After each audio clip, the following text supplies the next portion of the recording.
Всем привет! Вы на канале Пользы.нет, и здесь только подробные обзоры с целью сэкономить вам средства. И сегодня у меня это дело скорее всего получится. Почему? Потому что я буду обозревать великолепный и ужасный ZTE Nubia Z70 Ultra глобальной версии. Что в нем есть? В нем есть экран на 144 Гц, притом это единственный смартфон на рынке, у которого на данный момент скрыта фронталка. Здесь есть механический переключатель, его можно программировать. Помимо этого, здесь, разумеется, стереодинамики, защита от влаги IP68, которую я не буду здесь проверять, потому что когда я проверял Nubia Z60 Ultra, он у меня не был защищен от воды, а получилось он вообще был как губка набрал воды. В этот раз я Nubia не доверяю, пусть блогеры, которые доверяют Nubia, будут ее топить. Инфракрасный порт в наличии, помимо этого неплохая плотность пикселей, субфлагманская, быстрая зарядка, разумеется, но помимо супер нового процессора, переменной диафрагмы, физическая, хочу отметить, которая в автомате не работает, но все равно вы хотя бы можете программно это дело все менять. Этот смартфон просто кладезь недостатков.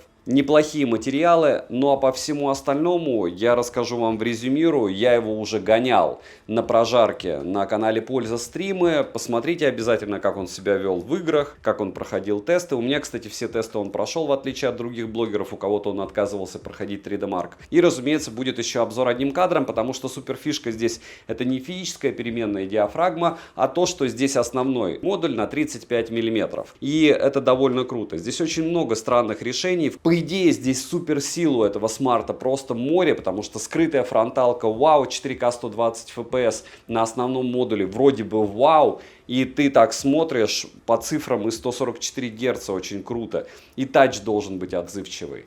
А на деле Лев Толстой. Смотрим. Распаковка. Поставляется данная модель в черной коробке из плотного картона с названием модели и краткими характеристиками. Упаковка хорошая, в комплекте у нас смартфон с наклеенной защитной пленкой, неплохой чехол, краткое руководство, кабель для зарядки с Type-C на Type-C, блок питания на 80 Вт и ключ для извлечения прорезиненного слота под 2 сим-карты. Весит смартфон 231 грамм, на 15 грамм меньше, чем Z60 Ultra, а габариты составляют 164 на 77 на 9,1 мм и 14,3 мм с блоком камер. Розыгрыши моря, читаем описание, какие сейчас актуальны. Постоянно это я разыгрываю по одному смартфону Poco X6 Pro. Ежемесячно, когда они закончатся, буду разыгрывать Poco X7 Pro. Уже их тоже закупил. Для участия в розыгрыше необходимо подписаться на этот YouTube канал с колоколом, оставить любой осмысленный комментарий больше 5 слов, и либо в комментарии, либо в описании своего канала указать свое имя в Телеграме. Подписаться на Телеграм-канал скидок по ссылке в описании. Там, кстати, много всего полезного, и вы автоматически в розыгрыше. Переходим к смартфону. Поставляется данный девайс в черной и желтой расцветке, а также есть специальная Van Gogh расцветка Starry Night, что уже не вызывает каких-то эмоций, так как это не первая модель с подобной расцветкой. Но я вам спойлерну, он царапается моментально, и без чехла я бы его не советовал вам носить. В плане дизайна отличия от прошлой модели особо немного. Что 50-я, что 60-я, что 70-я линейка по мне очень похожи. Данная модель имеет стеклянную тыльную крышку и металлические рамки. Собран смартфон хорошо, материалы тактильно приятные, модель удостоилась защиты по стандарту от влаги IP68 и 69, но топить я его не буду, потому что Nubia — это единственный смартфон, который у меня за все время тестирования набирал воду. Z60 Ultra у меня набрал воды, крышка после тестирования просто вздулась, воду я оттуда выливал 3 дня, сервисы не помогли. Теперь я ZTE не верю. По эргономике дела обстоят неплохо, но смартфон широкий и довольно тяжелый. В руке лежит он, я бы не сказал, что комфортно. Несмотря на это, плюс от меня за прямые грани и прямой экран. Далее, на корпусе расположена красная рельефная кнопка питания, качели регулировки громкости, механический переключатель, на который можно повесить любую команду из предоставленных в настройках, а также двухступенчатая кнопка для управления камерой. Далее есть USB Type-C OTG версии 3.2, микрофоны и стереодинамики. Качество звука, я бы не сказал, что лучшее, а даже плохое. Громкости недостаточно относительно других флагманов. Это дело каким-то образом можно улучшить, но у меня не получилось. Может быть, у вас получится. Почему это производитель не сделал, чтобы у него нормальные динамики были, я не знаю. В настройках можно обнаружить технологию DTS-X Ultra для наушников с кастомным эквалайзером и предустановками звучания. Вибромотор не топовый, и, как по мне, для подобных габаритов веса он, мягко скажем, слабенький. Ко всему, полноценной настройки вибрации нету. ИК-порт в наличии, а вот мини-джека не завезли. Летим дальше. дальше. Смартфон оснащен AMOLED-дисплеем боя на 6,85 дюйма с разрешением 2688 на 1216 пикселей, частотой обновления экрана максимум 144 Гц, который вы нигде не увидите. Напишите мне, может быть, вы знаете где. В остальном 120 Гц, и особое внимание я хочу отметить на то, что это не LTPO. За эти деньги у вас даже не LTPO экран. Тест на частоту дискретизации касания вы видите на экране. Сенсорный отклик относительно хороший, но в играх он слегка залипает. Мультитач на борту, на 10 касаний экран не откликается. На стриме получилось сделать 5 касаний, до этого 4. В записи получилось, как вы видите, помучиться и сделать 7 касаний. Где использовать 10 касаний? Повторяюсь, синтезатор и еще много всяких штук. Даже в играх некоторые 6 пальцев используют. Но если вы используете 6 пальцев, а не 4, то играть вы здесь не сможете. Рамки минимальные, фронтальная камера замаскирована под дисплеем, но если вглядываться, ее можно увидеть. Цветовой охват 100% DCI-P3, плотность пикселей субфлагманская 431 ppi, даже ниже, чем у субфлагманов. Но ничего, скажут фанаты ZTE. Ну, сэкономили чуть-чуть на экране. Зато смартфон красивый. Полноценный Always On дисплей в наличии, яркость, по моим замерам, 1300 люксов в пике, около 900 люксов на 100% яркости, но не спешите радоваться, потому что если вы будете, допустим, даже в PUBG New State играть, уже через 5 минут вы будете 4 с лишним сотни люксов видеть. Шим поднимается до 30% даже на 100% яркости, что вовсе не хороший результат. Далее, разблокировать экран можно при помощи сканера отпечатков пальцев, внедренного под экран функции распознавания лиц и стандартными способами. Сканеры отпечатков пальцев расположили на удобной высоте, скажем так, дорого, отрабатывает он хорошо. Функция распознавания лиц срабатывает и под углом, и в малоосвещенных локациях. Завести, кстати, можно до 5 отпечатков одного и того же пальца, биометрию можно завести только одного лица. Сканер, хотя находится на удобном месте, его размер не огромный. Процессор здесь установлен Qualcomm Snapdragon 8 Elite с техпроцессом 3 нанометра, 8 ядер и максимальная частота 4,32 ГГц.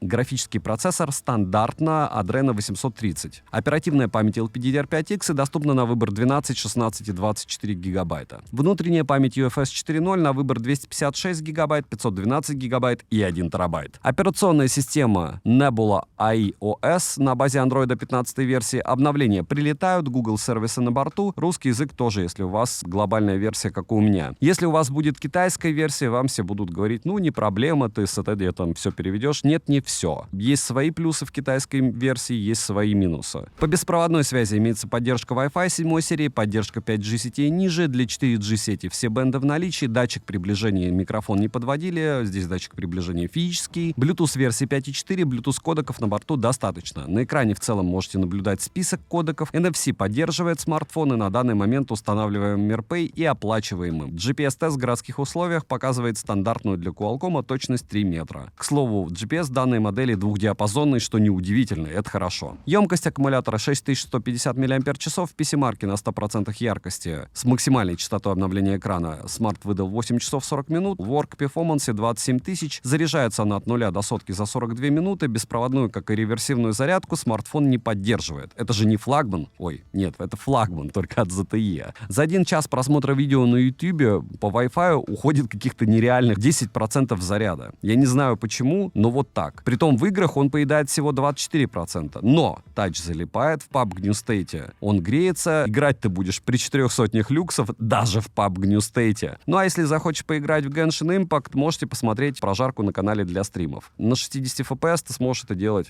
3 минуты. Притом экран будет в максимальной производительности для игр греться до 49 градусов, и тебе будет вылетать табличка: «Друг, я вообще не про игры. Покупай Poco X7 Pro за 27 тысяч». Переходим к тестам. В тротлинг-тесте смартфон выдает 246 гипсов минимально, максимально 528 гипсов и в среднем 326 гипсов на 100 потоках при 60 минутах. Смарт сильно тротлит, думаю, даже по графику это вам понятно. Сколько он выбивает в Geekbench вы видите, что он показывает в 3D-марке тоже видите. Вроде в 3D-марке устойчивость ничего, но обратите внимание на Steel Nomad Lite Stress Test, где устойчивость всего 36%. Вы такого не видели. И я такого не видел. Напоминаю, все тесты проходят без чехла, на подставке металлической, чтобы было проще теплоотведение, и еще и включенный кондиционер. Но, разумеется, тут не минус 10, как в морозилках некоторые тестируют. И я иногда тестирую, когда смартфоны не проходят тесты. Этот все тесты прошел. Кстати, не с первого раза, он вырубался все равно. В Antutu выдал 2 миллиона 376 тысяч попугаев. 3 раза Antutu он прошел, мы его гоняли на канале Польза стримы, посмотрите. Storage тест показал не лучшие для этого типа памяти 172 тысячи. Переходим к самому интересному. Камера. Основной сенсор с фокусным расстоянием в 35 мм Sony IMX906. Это прям его фишка. Он на 50 мегапикселей с переменной апертурой от 1.6 до 4.0. Оптическая стабилизация, лазерная фокусировка и максимальным разрешением для видеосъемки для 8К 30 FPS, 4К 60 FPS и даже из 4К 120 FPS, если бы это еще было смотрибельно. Сверхширик OV50D40 на 50 мегапикселей с апертурой 2.0, углом обзоров в 122 градуса, автофокусировкой и поддержкой макро. Последний сенсор — это перископический телеобъектив OV64B на 64 мегапикселя с оптостабом, апертурой 2.5 и фронталка на 16 мегапикселей с максимальным разрешением для съемки видео 1080p 30 FPS. Как и в прошлой линейке, на данный момент нет возможности переключаться между сенсорами во время видеосъемки. Ко всему, сенсоры по цветопередаче очень сильно отличаются. Про фронтальные сенсоры говорить, думаю, нечего. Из-за подобных особенностей, что вы не видите саму физически фронталку практически. Фото и видео ужасные. Что касается сенсоров с тыльной части, я сравнивал данную модель со смартфоном Oppo Find X8 Pro. Кратко, все довольно печально. У Z70 Ultra ночью много шумов, стабилизация видео плохая, надо было сравнивать с каким-нибудь Poco X7, серьезно. В некоторых сценариях и локациях в целом основной сенсор выдает интересную картинку, но это однозначно не вау-эффект. В любом случае, короткие примеры, как и сравнение, вы сейчас увидите. И напоминаю, что больше 200 фотографий я на него сделал. Очень часто, очень плохо отрабатывал стабилизатор, цвета передавались неправильно, но, как правильно говорят,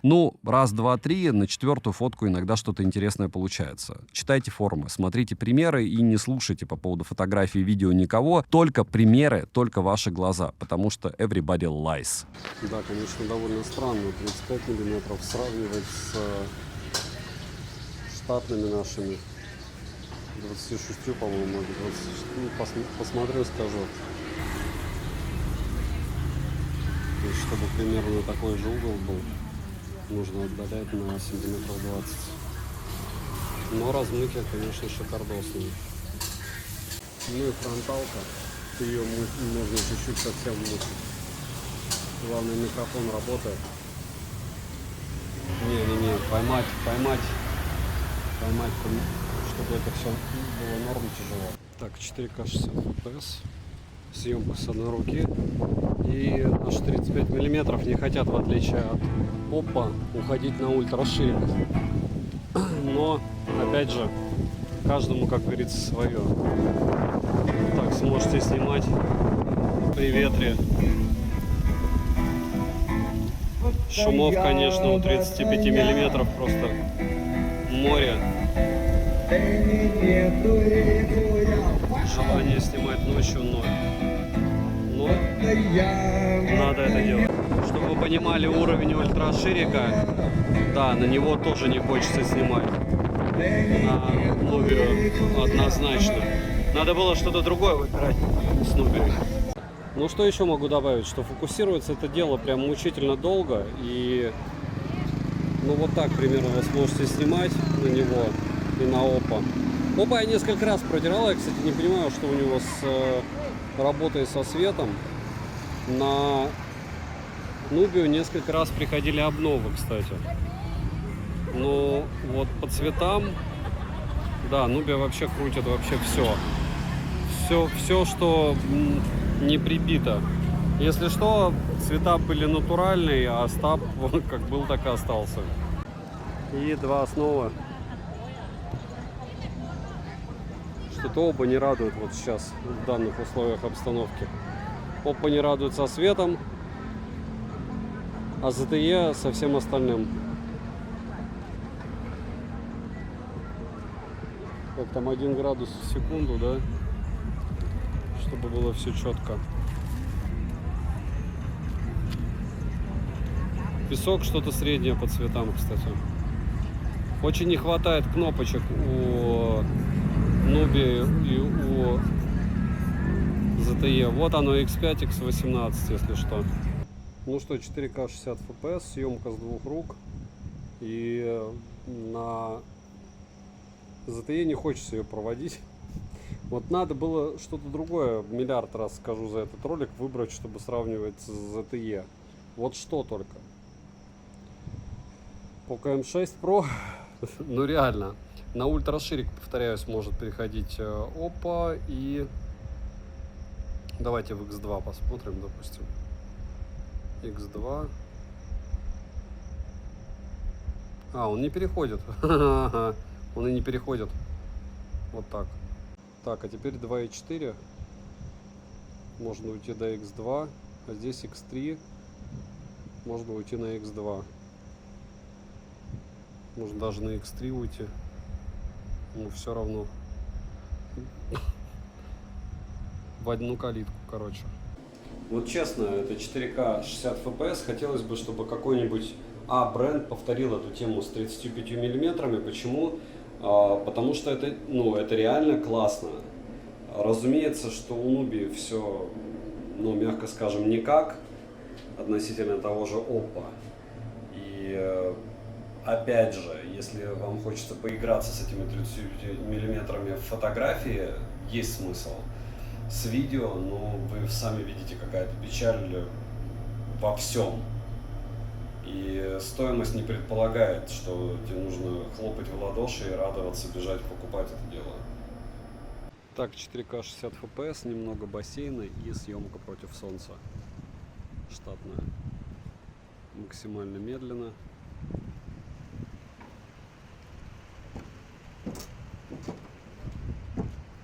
И, разумеется, это не ультраширики.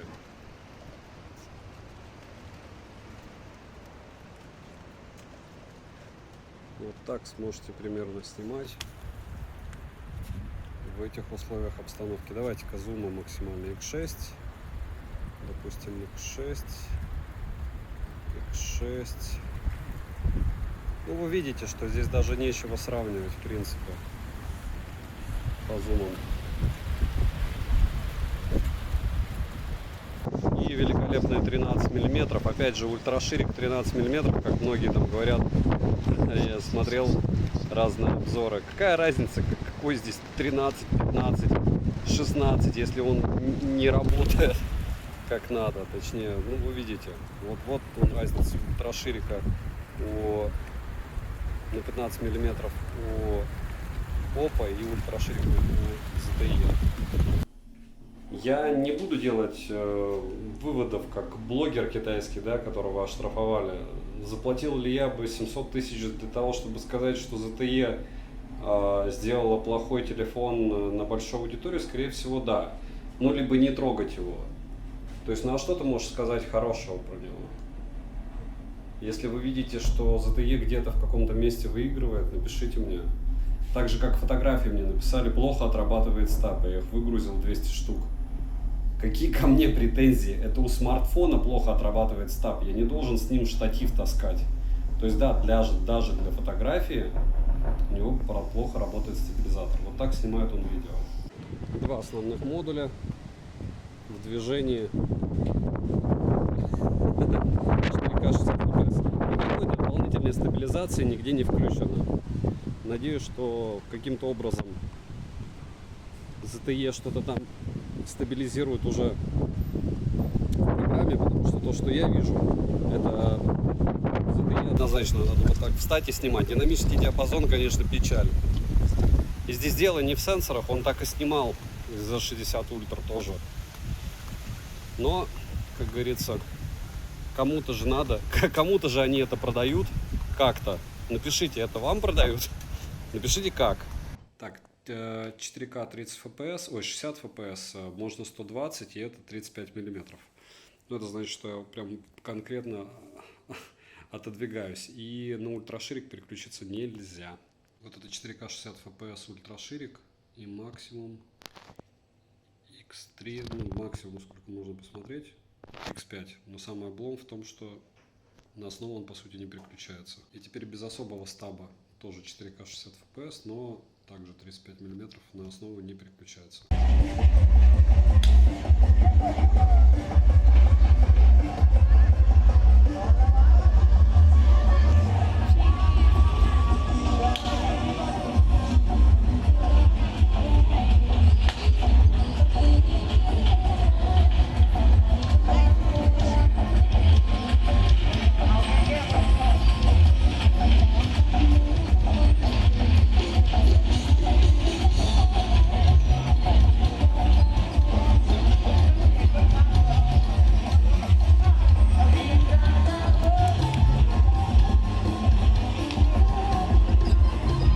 Да, вы даже не представляете, до какой степени все это красится. То есть цвет еды максимально бледный, у риса максимально белый. В итоге у него рис с каким-то желтоватым оттенком, а этот вообще непонятно какой. Да, он даже не пытается цвет показать. Ну что, основной модуль 4К 60 FPS и съемка с одной руки. Съезжаем.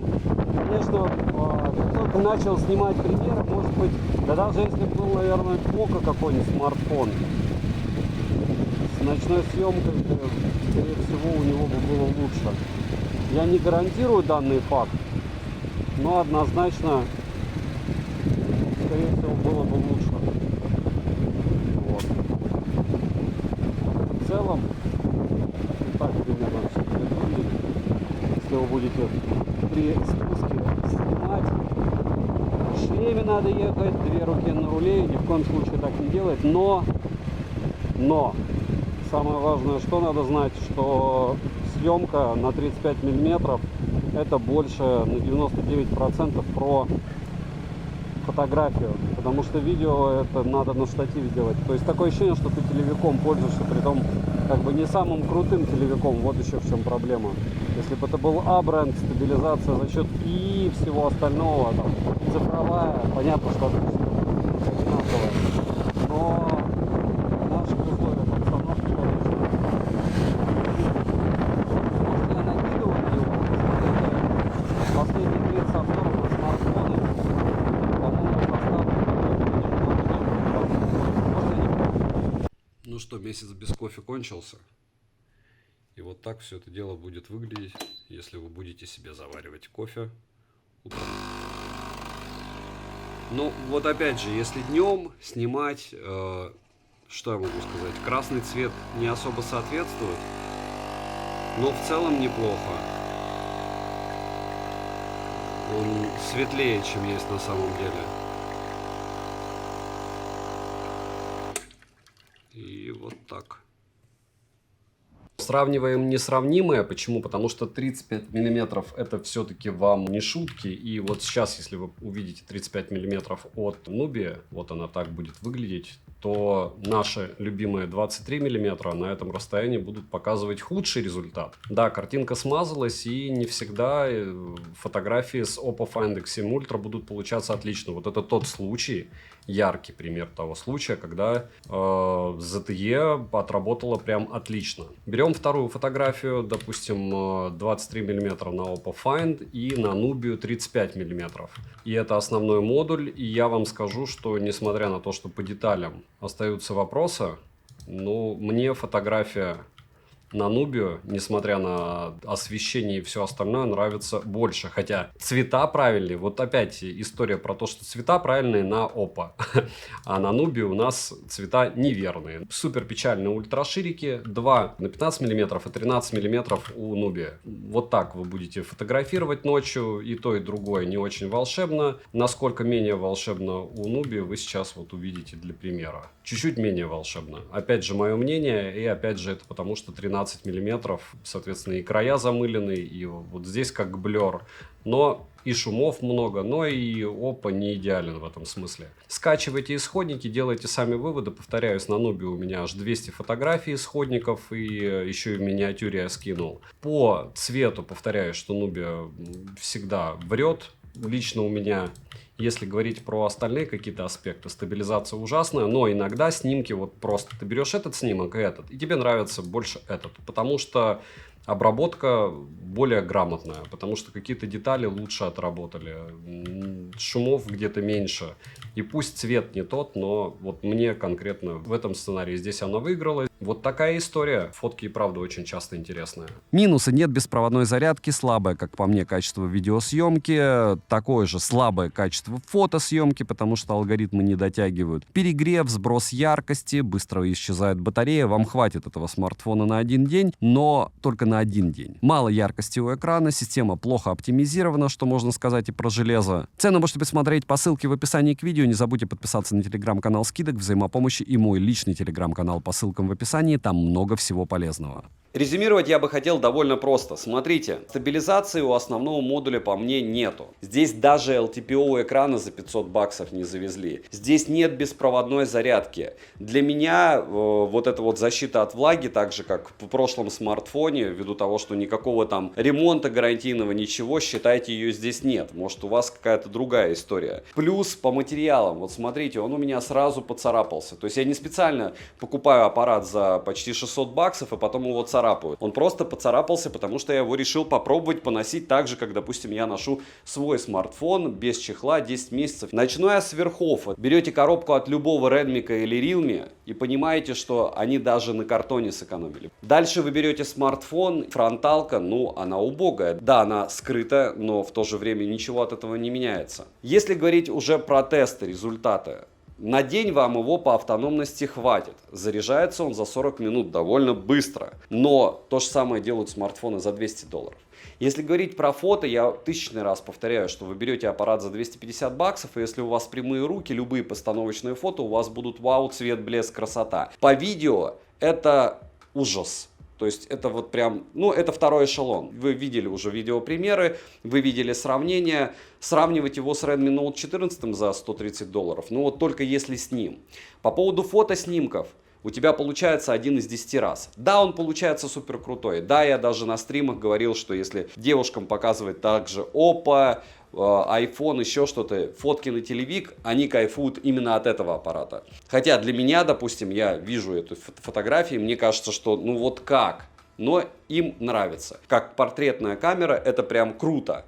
Опять же, именно с точки зрения эффекта, с точки зрения, допустим, технической, я не скажу, что там все хорошо, он там отлично отделяет волосы от фона, еще что-то, нет, но почему-то большинству людей, которых я знаю, нравится. Про игры это просто ноль. В Genshin Impact я на стриме показывал, включил этот супер режим, 2,5 минуты, все. Он не просто перегревается, я могу играть в смартфон, чтобы он сгорел на стриме, потом вспоминать про это, круто. Нет, он говорит, друг, я перегрелся, отстань от меня. И вот эти все дополнительные кнопочки, вот есть она, переключатели, физическая классная оболочка, то есть мне он внешне очень нравится. Она убивает желание даже рассказывать отличие там китайской версии от глобальной. Вы можете пойти на форум, прочитать там 100 страниц, 50 страниц, это продавцы рассказывают, что отстаньте от устройства, они вот так видят. Им так нравится, и вот вы покупаете, потому что они уникальны на рынке. И они уникальны по двум причинам. Первое, скрытая фронталка, второе, 35 мм. И да, кстати, переменная диафрагма тоже в каком-то смысле супер фишка, хотя мы ее уже видели. Но почему этот аппарат стоит своих денег? Потому что та армия продавцов, которая его вам представляет, она просто вычеркивает наглухо все другие альтернативы. И когда я держу этот аппарат в руках, представляете, до какой степени я к нему отношусь не очень хорошо, если я говорю, что вы за эти деньги можете Huawei Pura 70 Pro купить, и он будет лучше. Да, этот друг на старом процессоре 5-летней давности, Android 12 версии, будет работать лучше, чем это. Лучше каким-то образом мучиться с костылями по установке Google чего-нибудь там, мучиться без каких-то сервисов, чем пытаться пользоваться вот этим делом.